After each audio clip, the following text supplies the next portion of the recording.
যদি আমার থেমে যাওয়াতে কিশোর প্রেমের সমস্যার সমাধান হয়ে যায় তাহলে নো প্রবলেম। খোঁড়া হচ্ছে তো বুঝতে পারছি, গায়ে জ্বালা ধরছে, কিন্তু কি জানিস, লোহা যখন গরম থাকে তখনই হাতুড়ি মারতে হয়। এই যে তুই এখন তেতে আছিস, এটাই রাইট টাইম তোকে নতুন কোনো ছাঁচে ফেলা, তোকে রিশেপ করা। এটা তোর জীবনের জন্য খুব জরুরি। জাগে, আর কথা বাড়াচ্ছি না, ভালো থাকার চেষ্টা করিস।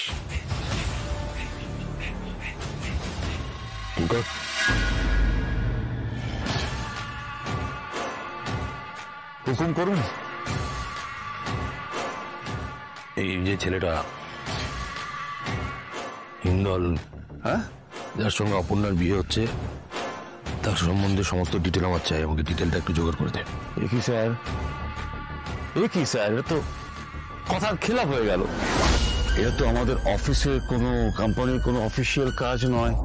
আর আপনি তো স্পেশাল ইনস্ট্রাকশন দিয়েছেন আমাকে যে অফিসিয়াল কোনো কাজ ছাড়া আপনার ব্যক্তিগত জীবনে আমার ইন্টারফেয়ার করা বারণ।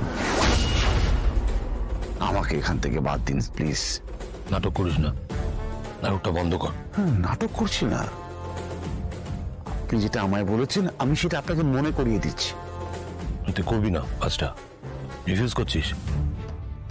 আচ্ছা, কাজের সময় কাজী আর কাজ ফেলে পাজি। কিঙ্কর, ওই ছেলেটার সম্বন্ধে জানাটা আমার দরকার। এই অর্ডারটাই মানতে পারছি না, সরি। এর জন্য যদি আমার এগেনস্টে তুই কোনো স্টেপ নিস, you are most welcome Arya Singha Roy.